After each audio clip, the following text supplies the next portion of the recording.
छोटे बत्तख निकले एक दिन पहाड़ के पार दूर कहीं। माँ बोली कोई कोई कोई, पर चार ही बत्तख लौटे फिर। चार छोटे बत्तख निकले एक दिन पहाड़ के पार दूर कहीं। माँ बोली कोई कोई कोई, पर तीन ही बत्तख लौटे फिर।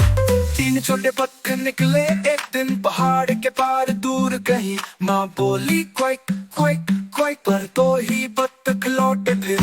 दो छोटे बत्तख निकले एक दिन पहाड़ के पार दूर कहीं। माँ बोली कोई कोई कोई, पर एक ही बत्तख लौटा फिर। एक छोटा बत्तख निकला एक दिन पहाड़ के पार दूर कहीं। माँ बोली कोई कोई कोई, पर कोई भी बत्तख लौटा फिर। माँ बत्तख हो गई उदास, बच्चों की थी उसको आस। फिर माँ बोली कोई कोई कोई, और पांचों बत्तख लौटे पास। अब पांच छोटे बत्तख रहते पास, ताल के किनारे खेले घास। माँ बोली कोई कोई कोई, और सब बत्तख बोले कोई कोई कोई।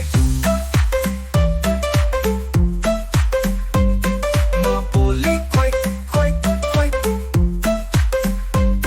अब पांच छोटे बत्तख रहते पास, ताल के किनारे खेले घास। माँ बोली कोई कोई कोई, और सब बत्तख बोले कोई कोई कोई।